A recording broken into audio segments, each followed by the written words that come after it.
नमस्कार, खबरों की खबर में आप सभी का स्वागत है। आपके साथ मैं हूं खुशबू। जब से नरेंद्र मोदी 2014 में प्रधानमंत्री के रूप में सत्ता में आए, वामपंथी कांग्रेसी समूहों से लेकर पूरे विपक्ष ने उनके खिलाफ लगातार घृणा और आक्रोश का एक खतरनाक चक्रव्यूह रचा है, जिसका समापन अक्सर हिंसा के रूप में होता आया है। ऐसा इसलिए क्योंकि हर विपक्षी पार्टी पहले दिन से ये जानती थी कि वो मोदी जी का मुकाबला किसी भी हाल में नहीं कर सकते। इसीलिए वो किसी न किसी तरीके से पीएम मोदी को नीचा दिखाने की फिराक में रहते हैं।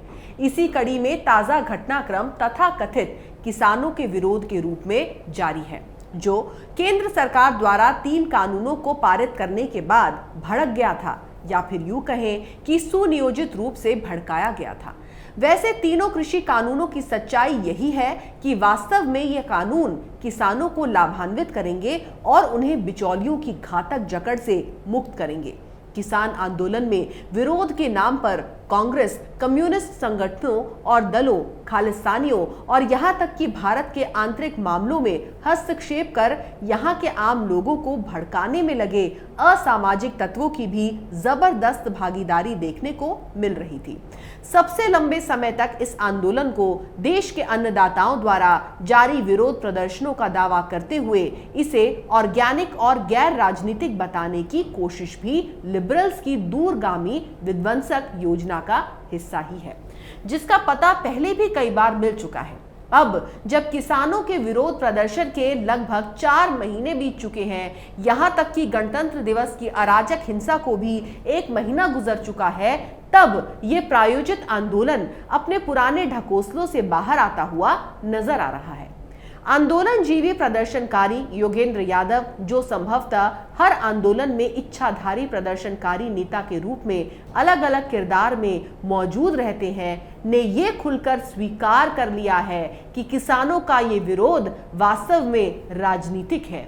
इसका एकमात्र उद्देश्य मोदी सरकार को हराना और सत्ता से हटाना है। योगेंद्र यादव ने द प्रिंट में एक लेख लिखा, जिसकी हेडलाइन है Farmers movement can't and shouldn't be apolitical. That's not a democracy. अर्थात किसानों का आंदोलन गैर राजनीतिक नहीं हो सकता, होना भी नहीं चाहिए। ऐसा करना लोकतांत्रिक नहीं है। लेख में योगेंद्र यादव स्पष्ट रूप से दावा करते हैं कि किसानों का विरोध गैर राजनीतिक अर्थात अराजनीतिक नहीं है।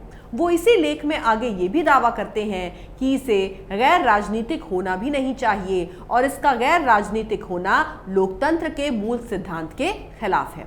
जैसा कि अब तक स्पष्ट हो चुका है कि इस लेख को संयुक्त किसान मोर्चा एसकेएम के उस राजनीतिक निर्णय के बचाव के स्पष्ट इरादे के साथ लिखा गया है, जिसका उद्देश्य है कि अब तथाकथित अराजनीतिक किसान चुनावी राज्यों में भाजपा के खिलाफ चुनावी मोर्चाबंदी करते नजर आएंगे।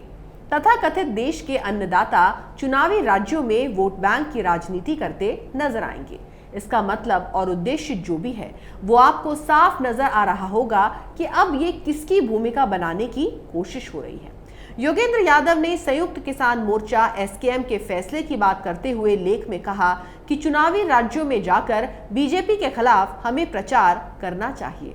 वो लिखते हैं, हमने बंगाल, असम, केरल, तमिलनाडु और पुडुचेरी में मतदाताओं से अपील करने का निर्णय लिया है कि वो किसान विरोधी कानूनों के लिए भारतीय जनता पार्टी बीजेपी को चुनावी तौर पर सजा दे।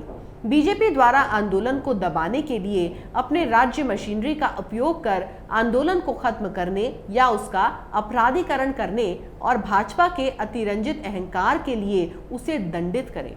अब ये मतदाताओं को तय करना है कि वो इस सजा को बीजेपी को कैसे देना चाहते हैं। इसके लिए एसकेएम आपको ये सुझाव नहीं दे रहा है कि आप किसे वोट दें।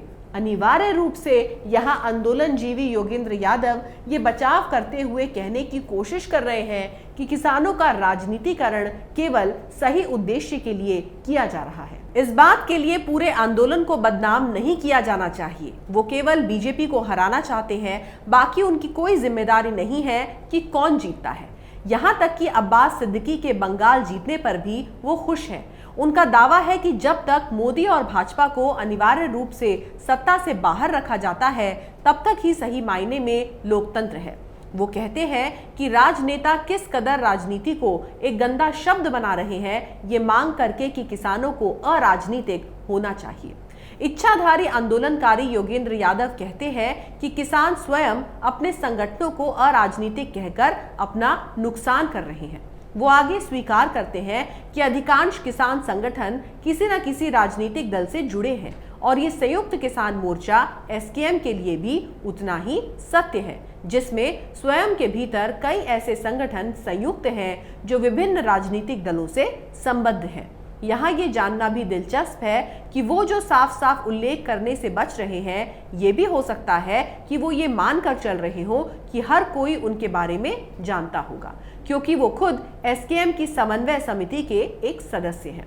यहाँ तक कि योगेंद्र यादव स्वराज अभियान नामक एक राजनीतिक पार्टी भी चलाते हैं। बाकी अन्य किसान नेता भी कांग्रेस और अन्य दूसरे कम्युनिस्ट दलों से जुड़े हैं।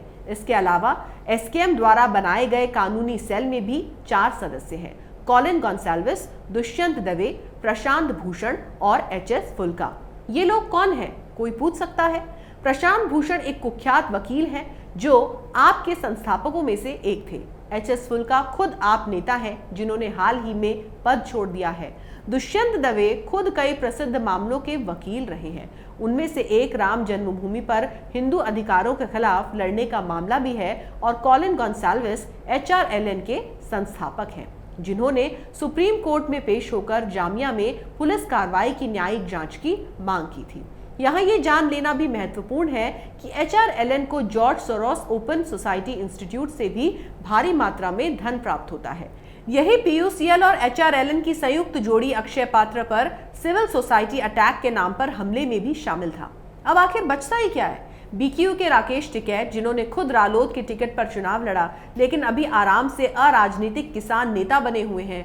कांग्रेस के सहयोगी रहे दर्शन पाल, जो माओवादी पीडीएफआई के संस्थापक थे, और योगेंद्र यादव जैसे आंदोलन जीवी तत्वों की भागीदारी बहुत कुछ स्पष्ट कर चुकी है। जब ये किसान नेता लोग पहले से ही कांग्रेस, सीपीआई, आम आदमी पार्टी आदि से जुड़े हुए हैं, तो तथाकथित किसानों का ये प्रायोजित विरोध प्रदर्शन शुरू से ही अराजनीतिक कैसे रह सकता है? ये तो शुरू से ही राजनीतिक है। योगेंद्र यादव का कहना है कि राजनीतिक होना लोकतंत्र का एक हिस्सा है। ठीक है, इससे कोई भी सहमत होगा, लेकिन ये भी सच है कि जब इस तरह के हर विरोध प्रदर्शन में यही समान आंदोलन जीवी तत्व दिखाई देते हैं और जब वो इधर उधर की फालतू बातें करते हुए खुलेआम झूठ बोलते हैं, दूसरे आम और मासूम लोगों को भड़काते हैं जो उनका राजनीतिक एजेंडा है, और यही उनके किसी भी विरोध प्रदर्शन में शामिल होने का केंद्रीय कारण है, ना कि तथाकथित असंतोष या मूल्यों की लड़ाई। वो कोई भी झूठा दावा करें, लेकिन मूल कारण राजनीति ही होता है। बाकी सभी मुद्दे उनके लिए महज राजनीतिक हथकंडा है। एंटी सीएए दंगों के दौरान भी आपने देखा होगा कि किस तरीके से यही लोग ये झूठा दावा करते हुए नजर आ रहे थे कि ये कानून मुस्लिम विरोधी था, जबकि ऐसा कुछ नहीं था। किसानों के विरोध के दौरान भी वही तत्व फिर से ये दावा करते हैं कि कृषि कानून किसानों के हितों के खिलाफ है, जबकि जिसने भी उन तीनों कानूनों को पढ़ा और जाना है, उसमें किसानों के अहित की कोई बात नजर नहीं आई है। दोनों ही मामलों में वैश्विक वामपंथियों का अंतर्राष्ट्रीय समुदाय भारत और विशेष रूप से हिंदुओं और मोदी सरकार के खिलाफ प्रोपेगेंडा फैलाने में शामिल हो गया था। दोनों ही मामलों में राजधानी दिल्ली में हिंसा भड़क उठी थी। यहाँ योगेंद्र यादव ये कहते हुए गलत नहीं है कि हर विरोध और वास्तव में प्रत्येक व्यक्ति की एक राजनीतिक प्राथमिकता होती है, और वास्तव में लोकतंत्र का फायदा उठाते हुए निहित राजनीतिक हितों के लिए केंद्रित ये समूह देश को जलाना शुरू कर देता है, क्योंकि अपने इन प्रयोगों से वो ये सुनिश्चित करना चाहते हैं कि एक लोकतांत्रिक रूप से चुनी हुई सरकार को हिंसा और प्रोपेगेंडा द्वारा सत्ता से बाहर किया जा सकता है या फिर नहीं। ये तो लोकतंत्र नहीं है, बल्कि ये उन राजनीतिक दलों के निजी राजनीतिक हित हैं जिनकी वो सालों से सेवा करते आ रहे हैं। तथाकथित किसान आंदोलन योगेंद्र यादव जैसे लोगों का झूठ पर आधारित निहित राजनीतिक स्वार्थ है, जो हिंसा और प्रोपेगेंडा के बल पर देश के आम लोगों में भ्रम फैलाकर, भड़काकर एक लोकतांत्रिक रूप से चुनी हुई सरकार को सत्ता से हटाने के लिए ऐसे प्रायोजित विद्रोह के षड्यंत्र का नेतृत्व कर रहे हैं, जिसमें देश विरोधी वो तमाम देशी विदेशी ताकतें भी शामिल हैं जो कि भारत को आगे बढ़ता हुआ समृद्ध होता नहीं देखना चाहती। ये सब निश्चित रूप से लोकतंत्र तो नहीं है। द प्रिंट में लिखे इस ओपिनियन पीस में योगेंद्र यादव ने एक बात बहुत स्पष्ट कर दी है कि तथाकथित किसानों का विरोध, जिसके दम पर एक लोकतांत्रिक रूप से चुनी हुई सरकार के खिलाफ विद्रोह और उसे अस्थिर करने का प्रयास किया गया और जा रहा है, अब राज्यों के विधानसभा चुनावों में एक पार्टी यानी कि बीजेपी के खिलाफ राजनीतिक अभियान के रूप में बड़े पैमाने पर जिस तैयारी के साथ नजर आ रहा है, उसका कृषि कानूनों से कोई लेना देना नहीं है, बल्कि ये लोकतांत्रिक शक्ति को क्षीण कर हिंसा और प्रोपेगेंडा के बल पर न सिर्फ एक सरकार को बल्कि समूचे देश को अस्थिर और कमजोर करने की गहरी साजिश है। इसके लिए राष्ट्र विरोधी ताकतें हर हथकंडा अपनाने को तैयार हैं। पढ़े लिखे समझदार दिखने वाले योगेंद्र यादव जैसे लोग अपनी चिकनी चुपड़ी बातों और बनावट भरी आवाज से चाहे कितना भी नाटक क्यों ना कर लें, उन्हें ये पता होना चाहिए कि किसी भी चेहरे पर नकाब ज्यादा देर तक टिकता नहीं है। असली चेहरा देर सवेर सामने आ ही जाता है। अगर आपको हमारा वीडियो पसंद आया तो इसे लाइक करें, शेयर करें और कैपिटल टीवी को सब्सक्राइब करें। नमस्कार।